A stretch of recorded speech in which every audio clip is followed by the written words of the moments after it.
Hey guys, it's Simeon. This is Pro Wrestling Unlimited as we are here on the 4th of October 2020 to talk about everything that went down tonight on NXT TakeOver 31. And as you see over this way, we've got baby Huey with us tonight. Huey, what's going on?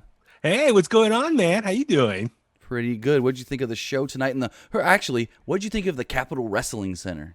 Dude, that was so awesome. I saw the announcement online, and then I saw one of your YouTube videos this morning as well, breaking it all down. So thank you for doing that. It was great. I love the whole feel of it. So for everyone doesn't maybe know the full details, it's just a performance center, but as Triple H said, they kind of remodeled the inside very much into like a Thunderdome light. And as we saw tonight, they got the mixture of screens and people in house, and I just love it. They got the like the plastic or like a hockey what's it called? Plexiglass. Plexiglass all around with the cage on there. I loved all of it. It was a very cool vibe to it all. I love the energy, so I'm really digging this new studio setup for NXT moving forward. Yeah, I liked how they had the chain link around everywhere because it's different. You don't see that in any other wrestling shows where the whole ringside area is surrounded in chain link. And I think it was Wade Barrett at one point said every match tonight is like they're all wrestling in cages because this chain link can come and play at any time. Yeah, it really helped add to that whole like fighting, getting back to like basics of just hard hitting fight matches out there. And shout out to my brother, he thought it looked like the Megadeth music video for Wake Up Dead, and Triple H did tweet out it was going to have a heavy metal feeling. Exactly. So I was like, yeah, I love it. Thank you, Triple H, for keeping hard rock and metal alive under the WWE umbrella. So for anybody that doesn't know you, give them the quick couple sentence synopsis of who you are and where you come from.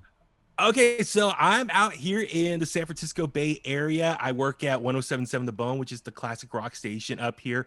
I produce the morning show, Lamont Antonelli, longtime heritage morning show. Been with them for 15 years now, and I also DJ myself on the weekends, and I also host a wrestling podcast called In the Kliq. We've been around for a couple years now. You and I have crossed paths at many events before as well. So you can please subscribe to In the Kliq on Apple Podcasts, Spotify, Google Podcasts, also Facebook, Twitter, and Instagram at In the Kliq.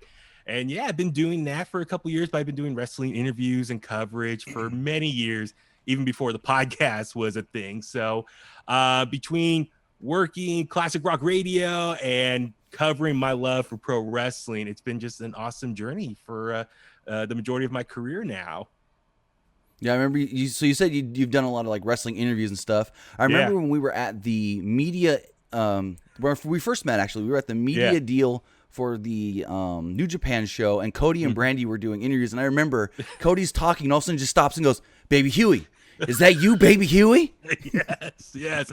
I mean, I do have, I guess you could say, a long history, a little humble brag, history with Cody Rhodes going back to when WrestleMania 31 was here in the Bay Area, down in Santa Clara at Levi Stadium. So my old co-host Jimbo and I, we did Radio Row, which was so much fun. That's cool. We got to broadcast all morning long from the San Jose Convention Center. Various WWE superstars were brought over, recorded a bunch of interviews. So we recorded an interview with Stardust at the time. It was so much fun, such a fun interview. And jump ahead a few years later, when Cody left WWE and started going on the independent scene, he made an appearance at All Pro Wrestling, and Jimbo and I, we went there. And we haven't seen him in a couple years, but we got in line to go say hi to him. And when we talked to him in person, he said, "Oh my God, Baby Huey, Jimbo, so great seeing you guys." So I've been a fan ever since. Just the fact that he meets so many people in his life, but he remembered little old Jimbo and I at an indie show. Ever since then, we stayed connected. We've done interviews with him since then, promoting his show at APW at the Cow Palace and other stuff going on. And so happy that he's doing, of course, AEW work. And just, Cody Rhodes, good people. Can't say enough good things about him. That's really, really cool. And so with that, we're here on Twitch, twitch.tv/PW Unlimited. Remember, if you missed any of this podcast or any of our previous ones here on Twitch, you can check those out on youtube.com/Pro Wrestling Unlimited. And also remember that if you have Amazon Prime, then you can subscribe to us absolutely free here on Twitch. doesn't cost you anything, because if you have Amazon Prime, then you have what they call Prime Gaming. And if you have Prime Gaming, then it gives you one free subscription to any Twitch channel that you want to subscribe to throughout the month. And we would greatly appreciate it if you supported us here, Pro Wrestling Unlimited on Twitch. But with that, enough of that. We're here to talk about NXT TakeOver. Now, I didn't see the Kickoff Show, but I didn't hear of anything happening on the Kickoff Show. No, I didn't miss too much. Pretty much Rhea Ripley came out, and it was just backstage. It wasn't even inside the ring. I guess they didn't want to reveal the whole setup of the new version of the Performance Center. So it was backstage with Triple H, and she just said pretty much whoever wins the women's main event or the women's title match, that she's coming after them. That she's so they've got 3 women wanting to go after the champion then. Exactly. So now jumping ahead to the show, Io Shirai has a stacked roster of competition going after her now. So that's all it was. And nothing with Raquel, no interaction with Raquel Gonzalez, that she's been kind of off again, on and off again, being up on NXT Weekly. But so that's what it was. Gotcha. And then pretty much it was just all the vignettes promoting all the matches. It's weird that there was no Raquel, because the tweet they sent out of saying that Rhea Ripley was going to be on the pre-show it said Rhea Ripley's going to be on the pre-show. Will she have an interaction with Raquel Gonzalez? So I assumed something would happen, but I guess it didn't. I was kind of busy. I was enthralled with the end of the NASCAR race. It seemed like it would never end with all the wrecks. That's what I saw. I saw you tweeting about that. I'm like, man, hopefully he's going to have time to watch both I was shows. ready to have him dual screened going. Trust me, I've done it plenty of times. Nice. So the show opens up, and we get a montage featuring a ton of old footage and stock photos from Capitol Wrestling that was actually started by Jess McMahon, ran by Vince McMahon Sr., and then Capitol Wrestling basically turned into the WWF and WWE. And then we get a video of an empty Capitol Wrestling Center, which was weird, because this is the same video shot, 30-second, 45-second video they put out earlier on social media, and then it just all of a sudden cuts and we're live with all the people in the building, which is weird that they didn't just go straight to the live shot. But hey, whatever they want to do. Yeah, I love that opening sequence, just the throwback and the callback of WWE's long history in the wrestling business, and specifically the McMahon family, going back to his grandfather, Vince's grandfather, Jess, and then his dad, Vince Sr., and just that opening little paragraph they had at the beginning, that message there. So it's just really cool, the black and white, old school feeling, and just the nostalgia there, and just paying tribute to the decades of wrestling that they've been a part of. And then jump ahead to present time. It's just, so cool. I'm getting goosebumps. Oh, it's cool because it doesn't look like what the PC looked like when they were running the main roster stuff there, which is really cool. It looks completely different. You wouldn't even know it was the same building. You would, honestly, if you didn't know, you would just think they redid Full Sail, because it was still dark and about the same size, to be honest. Yeah, it was very cool how, listen, I've said this before, Triple H, or the powers that be who came up with the idea of the Performance Center, who would have thought that was such a lifesaver during this pandemic era, as far as turning it from a place where people can go practice, work out, and become better wrestlers, that could turn into their own personal TV studio to put on previously Raw and SmackDown, but now NXT shows moving forward. And I'm so happy for the NXT roster, because once the Thunderdome was announced, I think a lot of people were hoping that maybe NXT would have some appearance or involvement there, or at least maybe not week to week, like maintain it at Full Sail, but maybe when it came to TakeOver, like TakeOver 30 back in August, maybe that was going to be at the Thunderdome. It wasn't. So I feel kind of bad, like NXT's been off to the side in their own universe, but now they got a new home, breath of fresh air, fresh scenery. So I'm really digging this. It kind of gives them like a big shot of adrenaline in the arm, just the whole feel of it, with the video graphics and the video screens and the people in attendance. And as we just said, it's just, I love the energy that it has there now.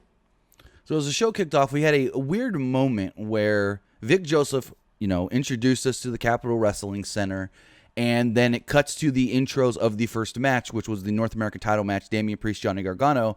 But there was early on in that match, we got a shot of commentary, and on commentary that we heard was Vic Joseph, Beth Phoenix, and Wade Barrett. Now we know Beth ain't there because she hasn't been there live since the pandemic hit, but they had stand-in people sitting on the commentary booth with Vic Joseph for some reason. I don't know who the male was, but I was told that the female was MLW wrestler Casey Lennox. Yeah. Which is very weird that they had to. I don't even know if I can say I get it, because I really don't. I know with normal NXT, they always have at least the one person at the booth, and they'll even just cut to the booth with the one person there. It's not like they've tried to do this before. I don't know if maybe it was that because the commentary booth was at ringside, they wanted it to look like 3 people were there, but we can obviously tell that that girl was not Beth because she wasn't blonde, and that wasn't Wade Barrett, which is very weird. Yeah, I don't know why is that. Like, it's not a big deal. I think with this pandemic era, we're kind of used to like things not being the same or traditionally the presentation of it all. So yeah, I'm totally with you as far as it's just kind of odd seeing these different bodies of random people there. It's like, it's okay. Like we see in the past, Tom Phillips or even Vic Joseph, right? Sitting there by themselves, and like we'll hear Morrow and Beth, their voices coming elsewhere, and we've seen video shots of them in their living room or wherever their home studios are at. So I don't know what the big deal was. Like this time now they got to fill those table spots. Yeah, it was very weird. Yeah, so I don't get it. Unnecessary, at least exactly. to me. Yeah, totally. So, like I said, the first match was the North American title match, and I'm going to say it right now, I liked every match, but and I'll say I liked every single match. There was one match which I'll talk about that I wasn't too fond of, but I still thought it was really good. But this match was really, really good between Damian Priest and Johnny Gargano. Early on, Johnny Gargano ran at Priest as soon as the bell rang. He looked scared at first, though, and got hit with a spin kick. Gargano got chased out of the ring. Gargano snuck back in and put a few boots to Damian Priest. Gargano at one point used an arm drag to whip Priest from the apron onto the floor. Priest did a front flip and bumped hard on the floor. It was a really cool-looking spot, which they actually went back to later as Priest did another front flip spot later. Gargano landed a tope suicida, and then he worked Priest over back inside the ring. At one point, they traded high spots and near falls towards the end of this. Lots of instant replays going on with all these moves. Gargano used sliced bread and a running lariat to back Priest's head into the corner. Gargano taunted Priest and did his little, I guess, archery pose at him, which is kind of cool. Kind of trying to throw him off there. But then the momentum shifted when Priest took over and landed some beautiful looking shots, even a sit-out choke slam for a 2. Priest at one point climbed to the top, and Gargano rolls to the outside, and all of a sudden there's security at ringside, and I'm like, why do we need security at ringside? What are they there for? It made no sense. So Priest does this front flip off the top rope and just wipes out security.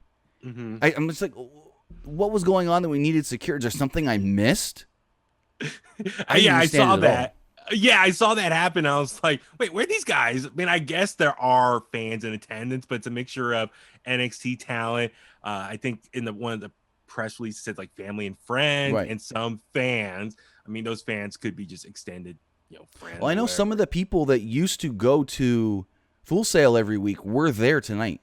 Oh, that's cool. Like, so as far as, giving them first dibs at this opportunity to check out the new location for a takeover. But yeah, I mean, it's like they're all in their respective little pods. Right. And then like they get the chain link fence and all that stuff. So they were on the other side. So it's like no one's going to be running in. So of course. Yeah, it was very weird because I know JJ Williams, who works for the Wrestling Observer website, was there. He tweeted out something hinting that Liv Morgan got him in because he's like, "Thank you, Liv," and he posted a picture from inside the building. Oh wow! Because he's one of the ones that he's at every NXT taping at Full Sail. Oh man, we gotta make some connections down there.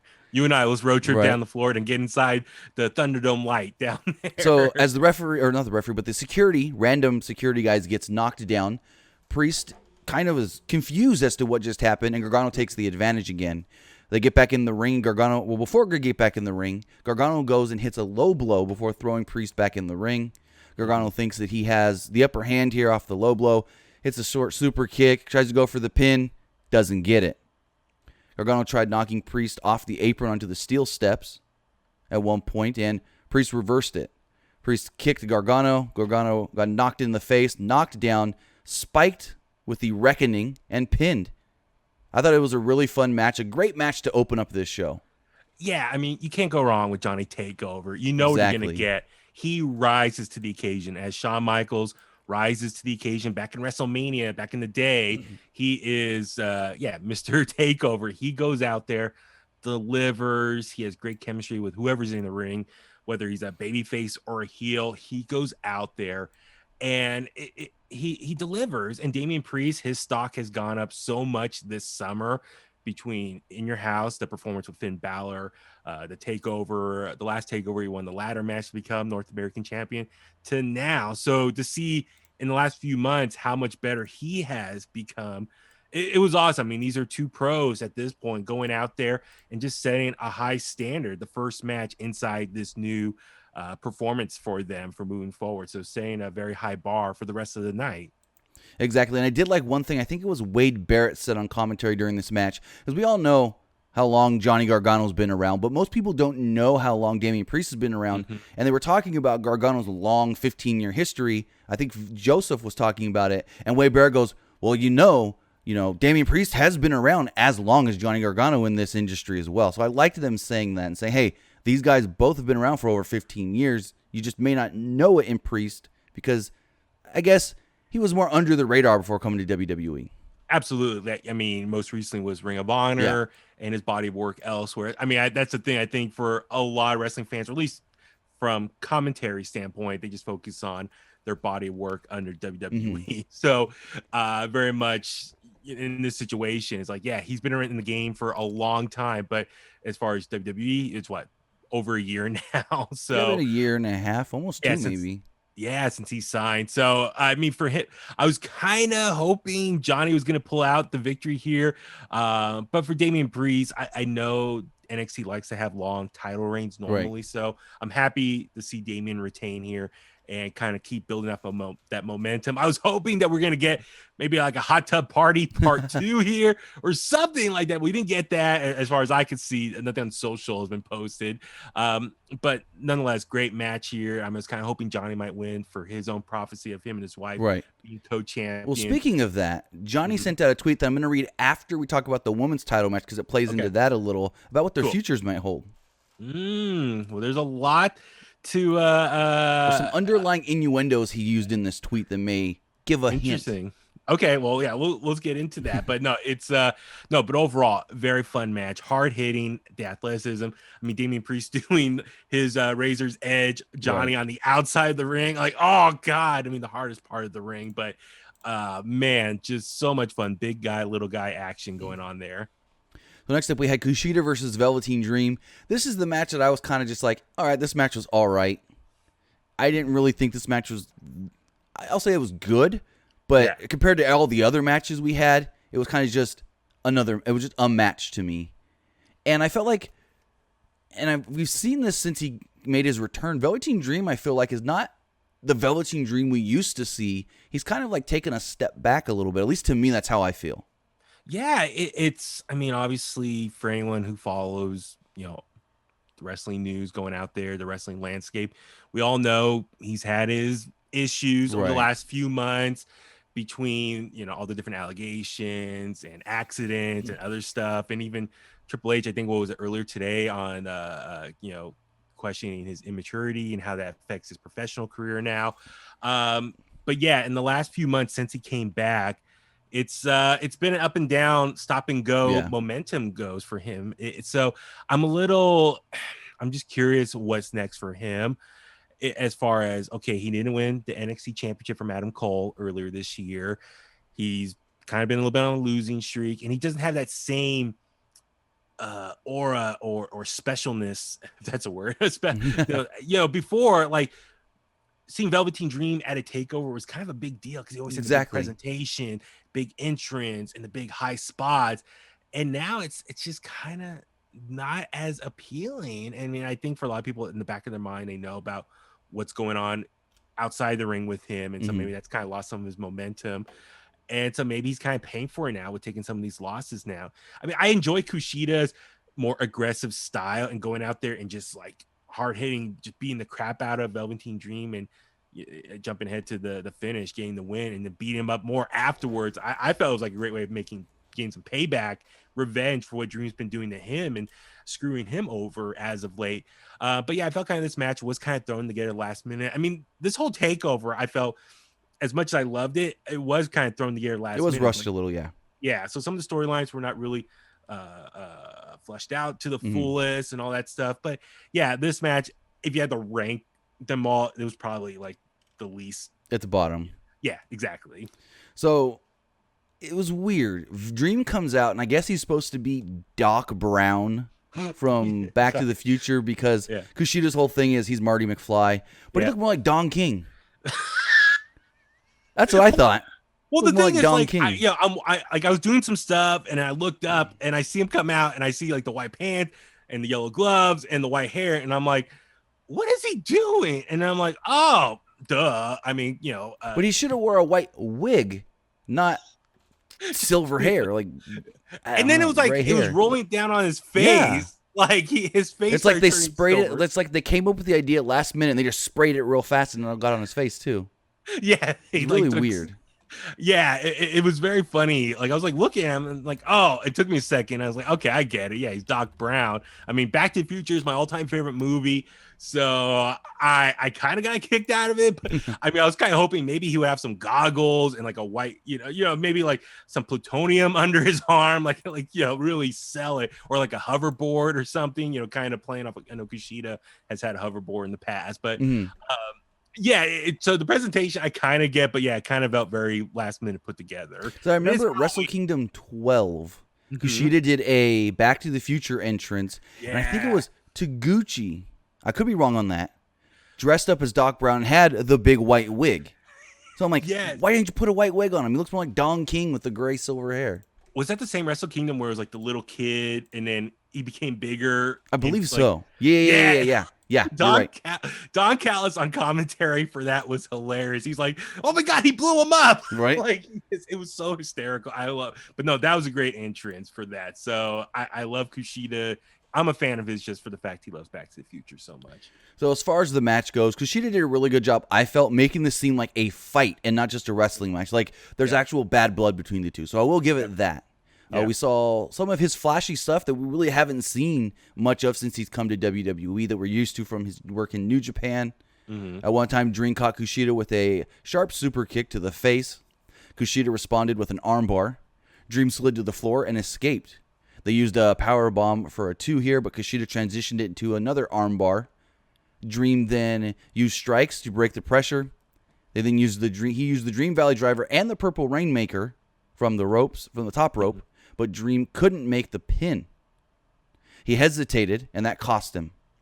Dream climbed to the top again, but Kushida dashed the spot. He jumped up to the top and launched Dream with an avalanche hoverboard lock, which looked amazing, and couldn't get the tap, though. Dream went for another Dream Valley Driver, and landed it this time. But then Kushida got right into a hoverboard lock, like a Kimura-type deal, and just pinned Dream, which I didn't see that coming. I honestly thought Dream would have won this match, giving him a victory over a good opponent and build him back up. But no, they're going with Kushida, and then as soon as the match ends, Kushida just, like you said, jumps him again, which was very uncharacteristic.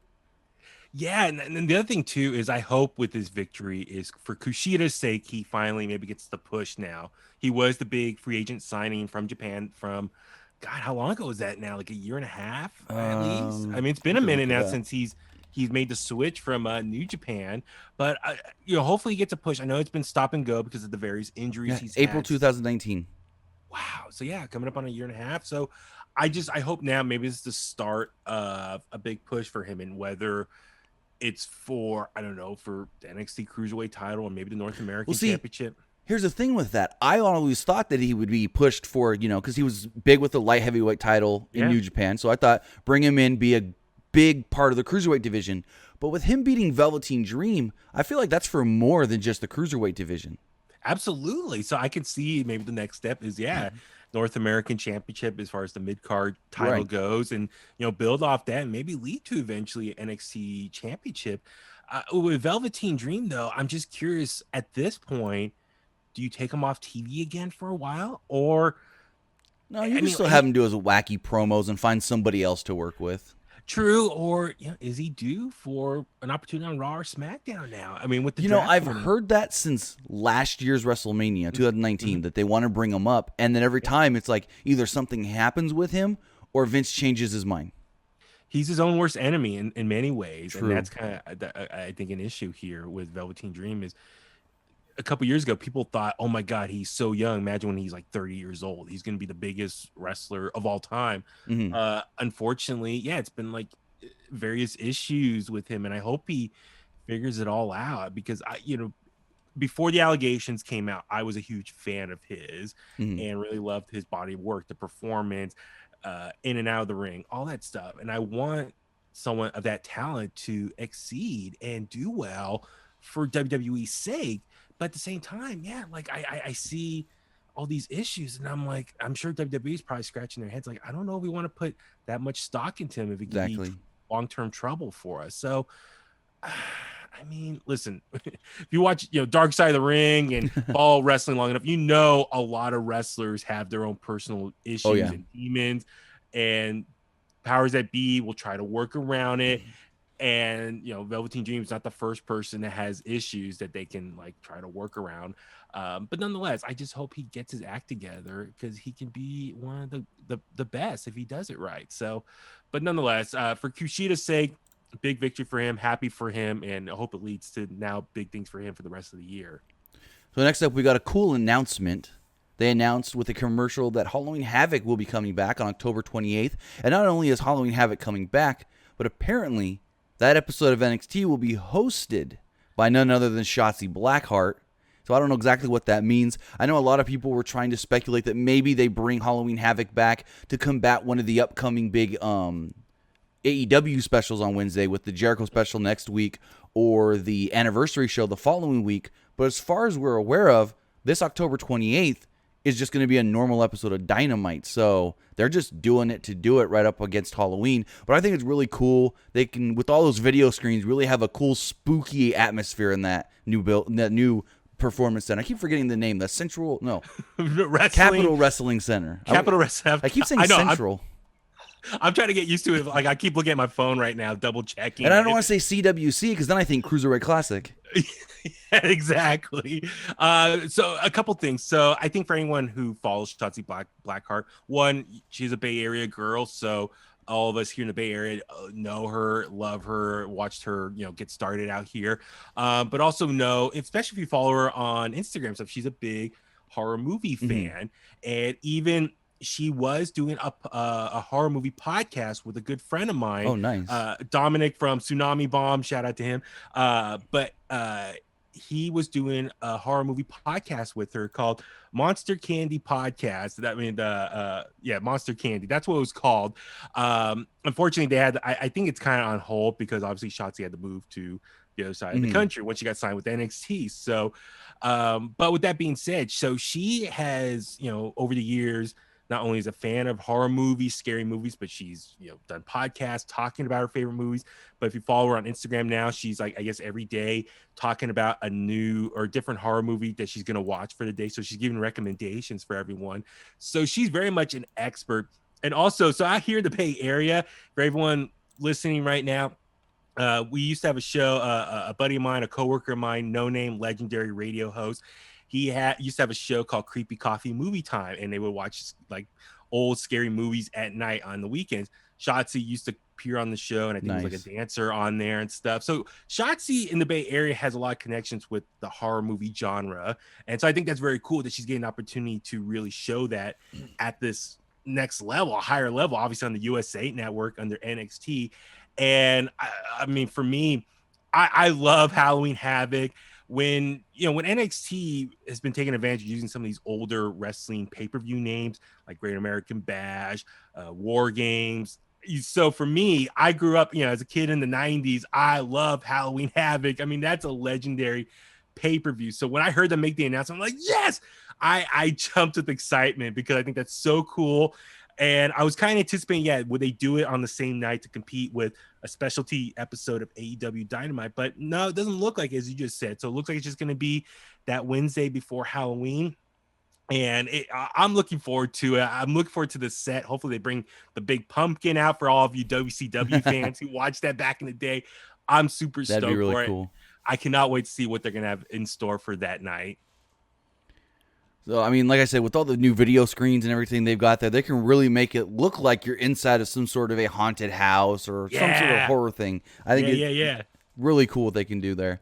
But going forward, we had a match that going into this match, well, not going into this match, but after this match took place, I was like, I don't know if they can do better than this match. It was a cruiserweight title match. I'm like, you know, the women's title match and the NXT title match, they got their work cut out for them. And we know Kyle O'Reilly and Finn Balor killed it, but Santos Escobar and Isaiah Scott had an amazing match as well, where the match started off really good, and then there was a spot where it just hit another level. That is, I mean, and I saw you tweet about that. It's like, those are one of the great things about wrestling, where you're able to take it up a notch the second half of a match, and really, like, you're going balls to the wall, but then you're able to take it to the next level and just add that drama and the action that comes with that. So I'm with you. Like, this match, I was actually looking forward to. I was hoping that they were going to have it earlier, maybe even last TakeOver, because they were kind of building towards it. Well, they did it at just an NXT. Yeah. And Santos Escobar won with the loaded mask. Yes. And then it kind of went quiet. They both didn't have a strong presence on NXT TV for a few weeks. And I was like, oh, is it done? I mean, I know Santos was very much busy on 205 Live doing stuff. So I was like, okay, maybe he's trying to, rep 205 Live and get that TV show going. But I was hoping that we would see the NXT title more on NXT every week, or, at least every other week. So when they kind of announced this, I'm like, oh, okay, cool. All right, they're going to kick this off again. And the build was kind of rushed, I thought, leading up to it. But nonetheless, they delivered. I mean, both these guys, they have history going back to Lucha Underground, if you follow all that. Very true. I didn't think about that. Yeah, it was King Cuerno and is it Killshot, right? Is that? I think so. I'm trying to remember. But nonetheless, it phenomenal athleticism. Just the ending, just the mixture of, people trying to get involved from Legados del Fantasma. So little Spanish accent there, but then other people getting involved, and just, Swerve almost had it. And then, Santos got the victory there. But no, overall, I love this. This was a show stealer for sure. Oh, yeah. So from the get-go, the match was just all-out action, but I appreciated that it wasn't one of those types of matches where they were going too fast and you couldn't follow it. They at least had a good pace to where you can follow what was going on, and early on, Swerve landed a moonsault off the apron, then a corkscrew senton from the turnbuckle, and then a Fosbury flop onto Escobar near the entrance. And that was just in the first, minute or two. I'm like, holy crap, where's this match going? I know. So going forward, Escobar was back in control at one point with a cool-looking tope through the ropes and crashed into the barricade and the cage barrier at ringside. I also appreciated on commentary how they did talk about how Santos Escobar's whole thing is people respecting the luchador way, and they did state, hey, Swerve was trained by some luchadors. He's got a luchador background. At one point, Scott mounted his comeback after a few minutes of punishment. After blocking a headbutt, Swerve unloaded, throwing body shots and kicks, and some stiff shots as well, into a rolling thunder flatliner. Escobar returned the attack and did some sort of a botched power slam. They called it a shoulder breaker. I don't know exactly what it was supposed to be. Yeah. This is when we saw what do they call his group come down? I can always forget their name. Legado del Fantasma. That's it. Legado del Fantasma come down. And so we had Joaquin Wilde distract the referee. Raul Mendoza, or I might have that slipped up. One of them distracted the referee. Yeah. The other one grabbed the legs of Scott as he was whipped off the ropes, and it kind of put the advantage in Escobar's favor, but not for long. Escobar landed a phantom driver at one point, but only got a 2 off of it. He then picked Swerve back up, and the pace ramped back up. There were tons of false finish spots here where both the guys were just, trying to go for the pin really quick, and they would kick out. And at one point, Swerve landed a 450 splash and only got a 2 off of it. Before the finish of the match, there was a spot where Escobar and Swerve fell on the apron, and Swerve hit his head against the ring post. He sold this as if he was knocked silly, almost knocked out. Escobar then landed a double underhook GTS, slamming Swerve's face into his knee and picking up the victory. Now, I also know I don't watch much 205 Live, but there was a guy that was from 205 Live that came out to help Swerve, but I don't really know his name because I don't watch enough 205 Live. I think it's Ashanti Adonis, if I'm correct. Yeah, I think he's made a couple appearances on NXT. I don't want to say I don't want to use the term jobber, but he's been enhancement talent. I think that's the proper name now. Right. But he's done some appearances on NXT, and I mean I recognize him, but I forgot his name, and I was like, exactly. Oh, that guy, and he was like, wow, he's getting involved in a takeover match, so that's kind of a big opportunity. Yeah, for that's him. really good. Yeah, and then he also had a backstage interview as well. So I was like, all right, so maybe this is someone new that can enter the conversation as far as Santos to a new challenger. But yeah, I was kind of like, I mean, I think you kind of risk if you're gonna throw someone out there, at least maybe make it someone that's kind of a little bit more recognizable. But I mean, for him and his stock value, I'm sure that's a plus. He's like, all right, I'm going to be in a more high profile situation now. I'm getting my push now. So kudos to that guy. I know they said his name, but they said it really quick, kind of like just in passing, kind of, oh, that's, Adonis or whatever. And I was like, oh, I think I've seen him on 205 Live a couple times I watch it. I think like twice I've seen him on NXT. So I'm like, okay, gotcha. That guy. Yeah, cool. Good for him. So going forward, we have the NXT Women's Championship match. It was Io Shirai and Candice LeRae. This match was really good. Basically, from the start, they traded everything from holds, strikes, aerial maneuvers. It just was all-out action. Both did dives in the first couple of minutes. No hesitation from either of them, just throwing it all on the line. LeRae then at one point did slow the pace down and worked over the champion with a few submissions and hard stomps. Candice was an awesome heel in this match with Io playing the babyface, which is a switch, because Io's heel turn was kind of on Candice. So that's really cool. And they really talked about that as well in the lead up to this match. Yeah, so, the two of them have great chemistry together. Oh, they work perfect together.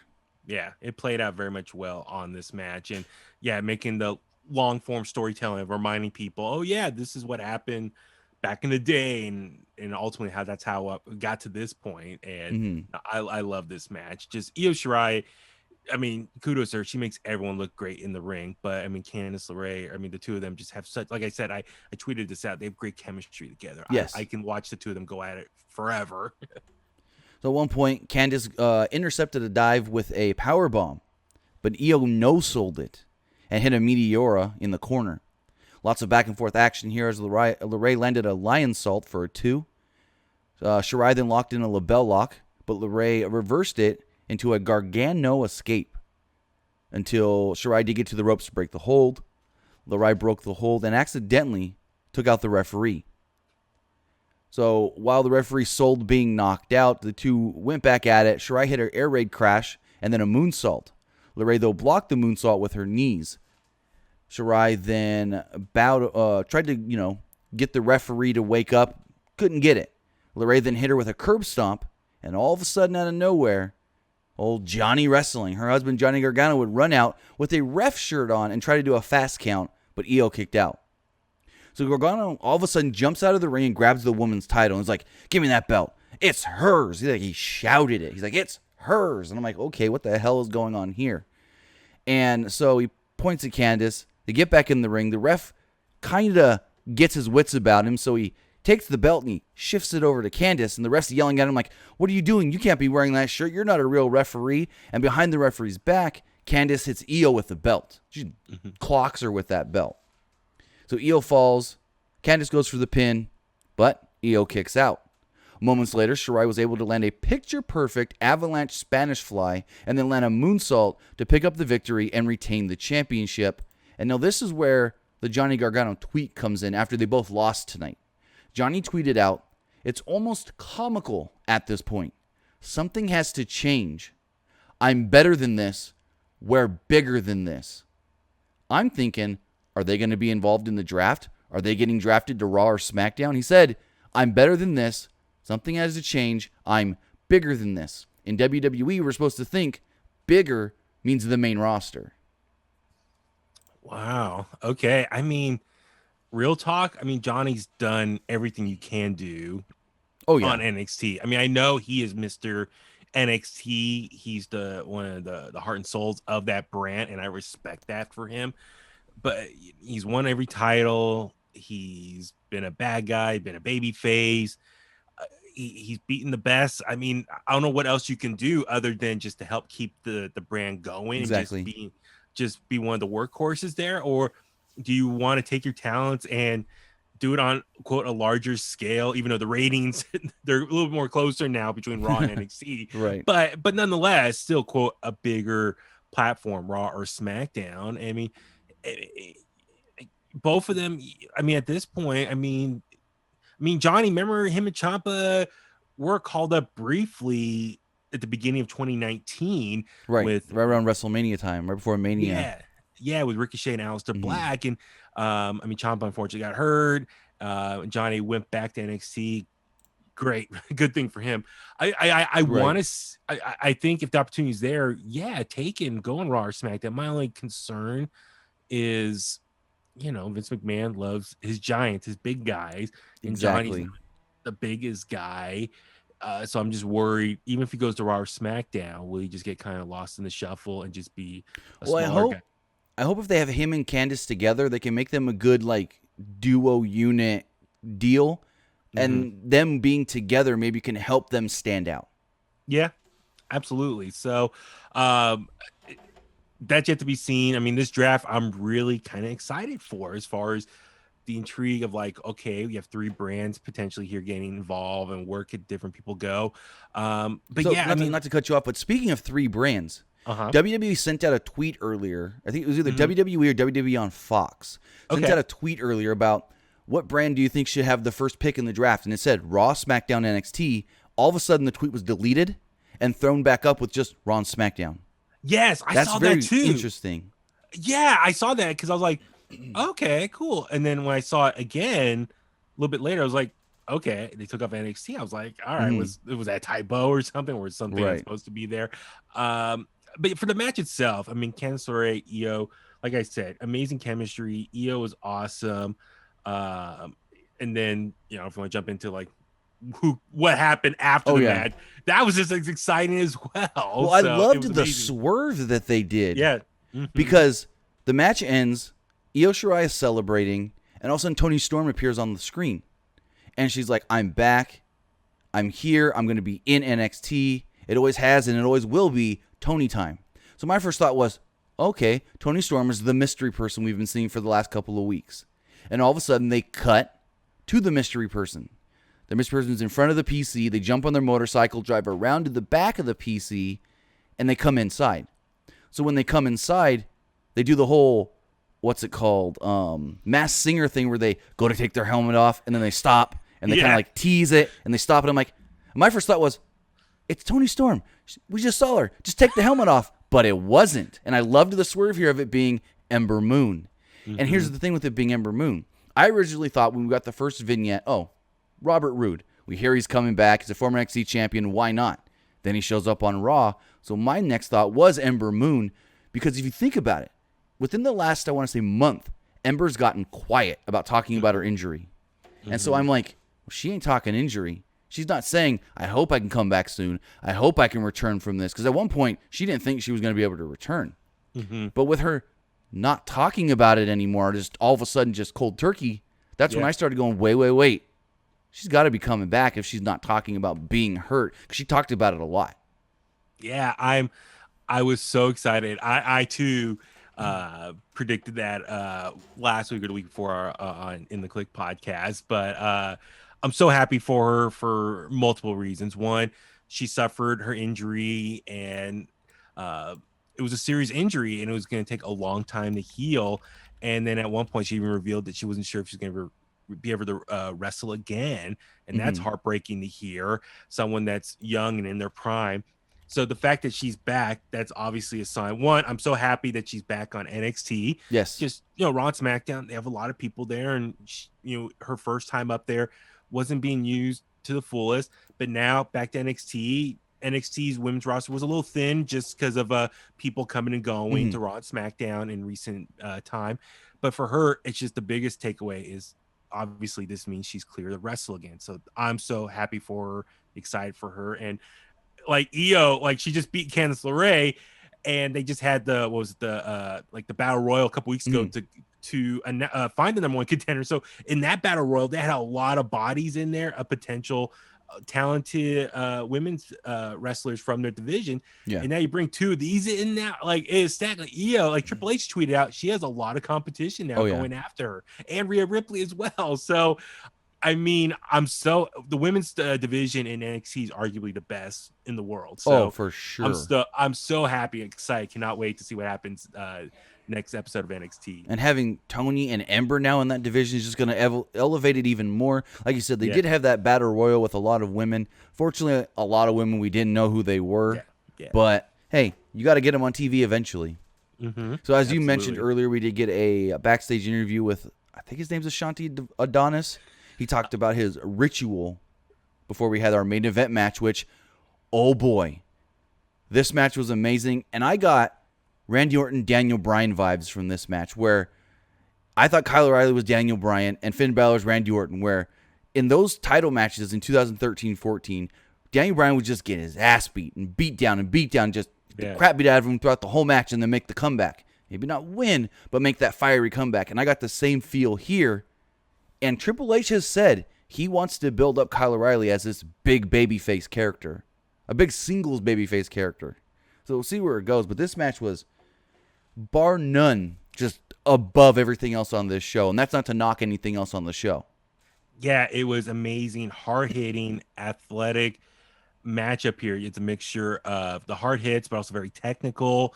I mean, Kyle O'Reilly has the MMA background as well, so they were doing a lot of stuff on the mat. But also, I want to say necessarily like the strong style, but you look at the wrestling landscape right now, like New Japan, they got the G1 Climax going on right now, and so they're between that and what's going on down in Southern California, they have a lot of these matches really trying to focus on the hard hitting, strong style. And even Ring of Honor, they have the pure title tournament going on to crown a new champion of that belt. They're bringing it back, and those matches have been really focusing on technical, hard hitting. So I think the emphasis on these other promotions of going back to bare basics, hard hitting wrestling, this match I think kind of reinforced NXT is the standard or the new standard of that style of wrestling. So to compete with their peers of what's going on right now in the wrestling world. And I'm going to say right now, Kyle O'Reilly can sell the hell out of a beating. yes, absolutely. Everywhere. And I'm not knocking previous takeovers, but this match, the way it, played out, felt like a main event match on a big show. More than we've seen recently from NXT. And then from NXT and WWE, anything in the company, to be honest. But early on, for a lot of the early portions of this match, like I stated, it was Finn Balor just beating the crap out of Kyle O'Reilly. At one point, Balor blasted him with some chops in the corner until O'Reilly found an opening and unloaded some strikes of his own. Some hard kicks, elbows, rolling butterfly suplexes, double arm DDT, but only got a 2 off of all that. Balor slowed things down again and was methodical in his beatdown of Kyle O'Reilly. O'Reilly at one point started bleeding from the mouth. He took some very hard shots, and I don't know if that was So when Kyle was bleeding, it seemed like real blood. When Finn was bleeding later, it seemed like the blood looked a lot thicker, like you would get from a blood capsule. So I don't know exactly if Finn took a blood capsule. I don't know. But they were both bleeding by the end of the match, which really sold the hard-hittingness of this match. At one point, O'Reilly, like I said, was bleeding from the mouth. Balor locked O'Reilly in a sharpshooter at one point, and O'Reilly just barely made it to the ropes before he looked like he was about to tap. After Balor landed a Pele kick, O'Reilly unleashed with a fury of strikes, even doing the Dean Ambrose, I'm going to bounce off the ropes into a clothesline spot, and knocked Balor hard. Like, it was so hard, it echoed in that building. That clothesline was stiff. So they were both down for a while before O'Reilly locked in a realistic-looking guillotine choke and eventually moved to an arm lock. Balor then stomped his way out of this, which was really cool the way he got out, which you kind of saw earlier in the Velveteen Dream Kushida match as well, using the kicks to get out of a submission. Balor at one point landed a 1916, but O'Reilly kicked out at a 2. Balor went to the top for a diving double stomp, and O'Reilly knocked him down off the ropes with the dragon screw and started working over the knee of Finn Balor, like hard, like saying, I know your big move is that double stomp, the coup de grace, so if your knee is hurt, then maybe even if you hit the move, you're going to hurt yourself and can't capitalize on the move. So going forward, at one point, Finn got knocked down and he got put into a Achilles lock or a heel hook. O'Reilly transitioned it when Finn almost got out, and he shifted his weight to lock the hook back in. Balor then sold his ACL and hamstring off of that. Balor started acting like he could barely walk at one point, but he was faking O'Reilly out and took O'Reilly down with a quick double stomp. After some more back and forth action, we saw O'Reilly use a brutal flying knee. Balor was able to land one more double stomp. This one was huge, and put O'Reilly down with a coup de grace off the top rope to pick up the victory. And it was right before he went to the top for that coup de grace when we saw Finn start bleeding from the mouth as well. But Finn Balor picks up the victory, and then all of a sudden, I noticed like 2 or 3 times the ref keep looking over at the ramp like something's about to happen. And after the match, we see Kyle O'Reilly trying to get his wits about him, and Finn goes to extend the handshake. All of a sudden, the cameras shift, and Ridge Holland is in the crowd holding a lifeless Adam Cole. He throws Adam Cole over the barricade. Kyle O'Reilly slips out of the ring. Bobby Fish, Roderick Strong run down to check on Cole, and all of a sudden Holland's gone. And I'm like, well, this is cool. They're building up Ridge Holland for something big. But the whole disappearing out of nowhere thing kind of gave me Dexter Lumis vibes, which I hope they don't do a Dexter Lumis thing with him. That's what I didn't think about it like that. Because Dexter Lumis would show up and just disappear.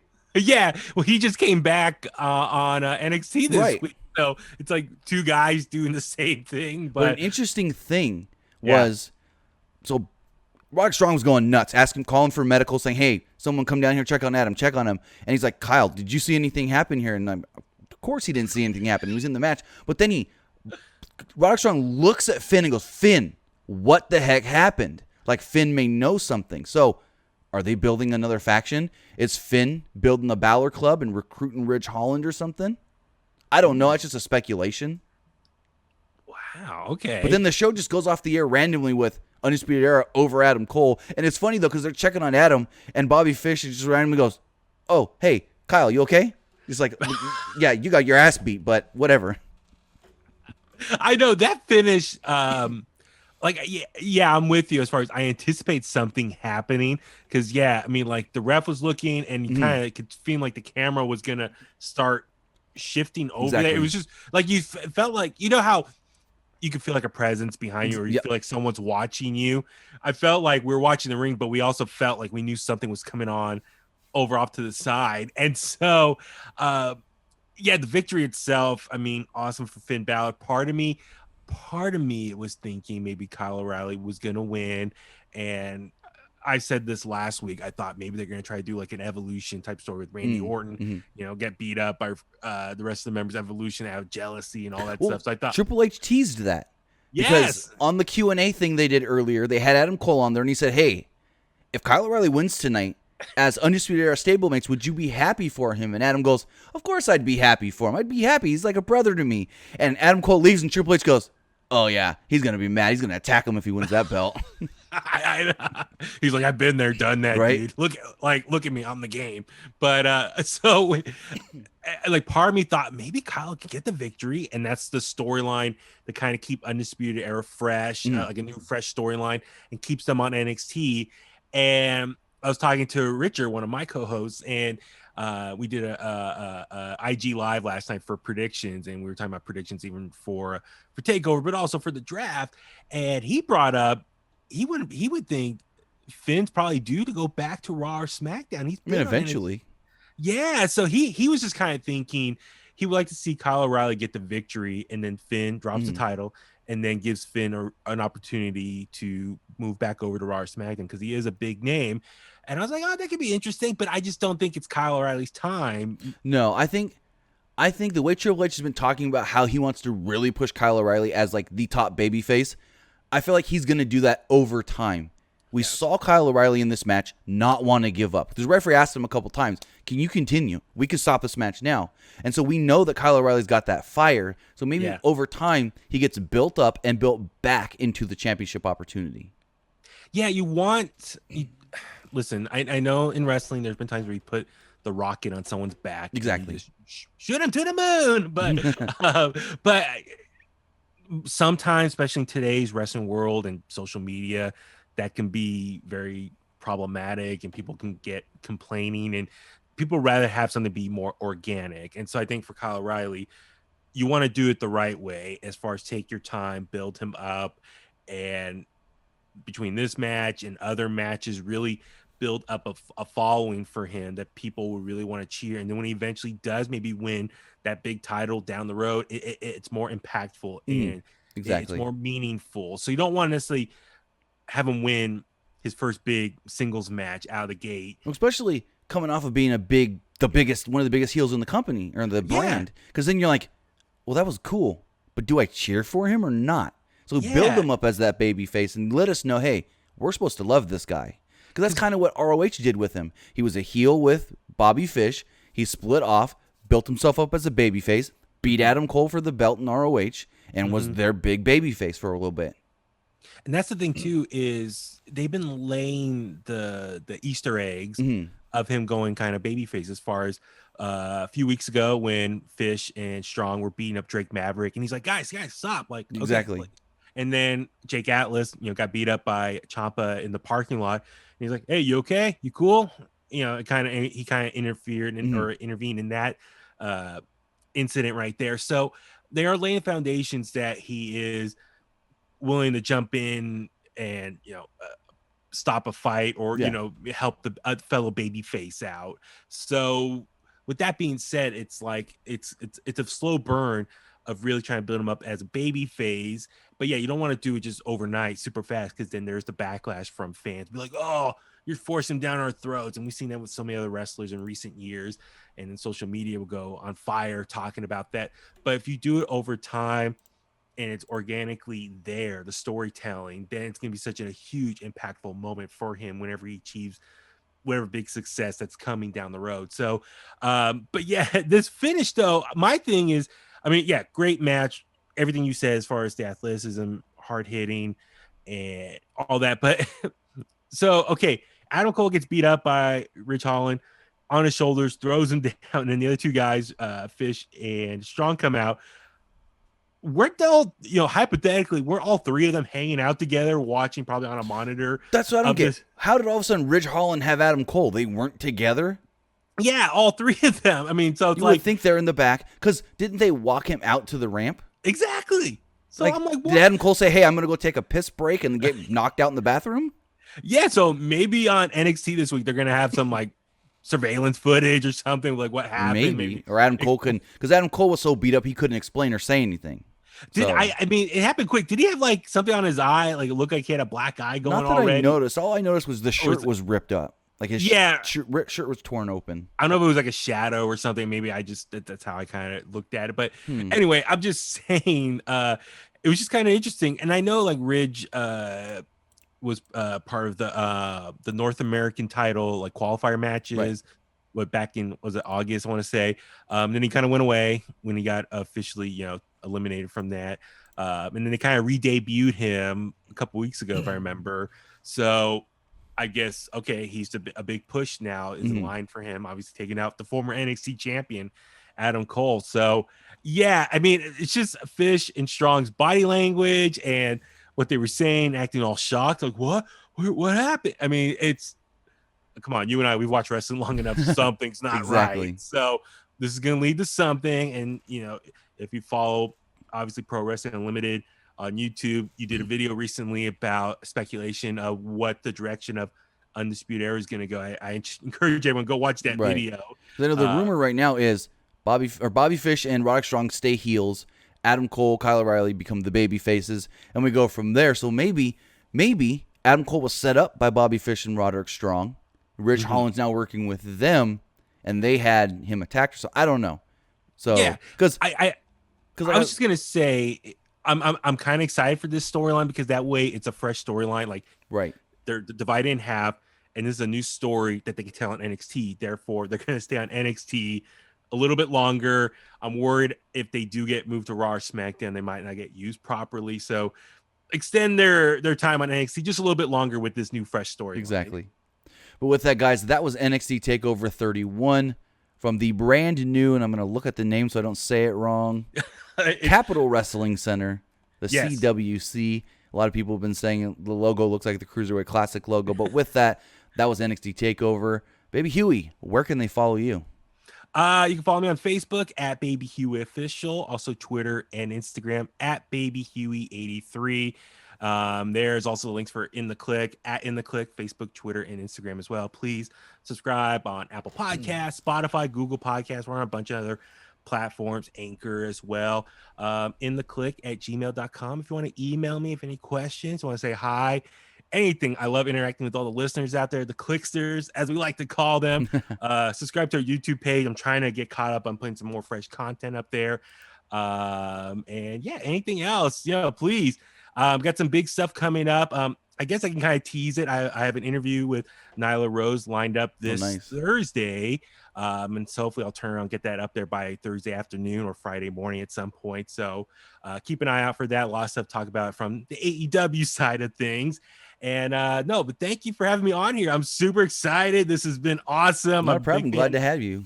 Yeah, big fan of your body of work. And we got to do more of this more often. Oh, for sure. So with that, guys, thank you for joining us here tonight. Twitch.tv/PW Unlimited. Remember, you can also catch this if you missed any of it over at youtube.com/Pro Wrestling Unlimited. We'll be live again tomorrow night right here on Twitch to talk about, Monday Night Raw. And they got a big main event for tomorrow's Raw. So that should be a pretty interesting show. But with that, have a great night, guys, and we'll see you next time.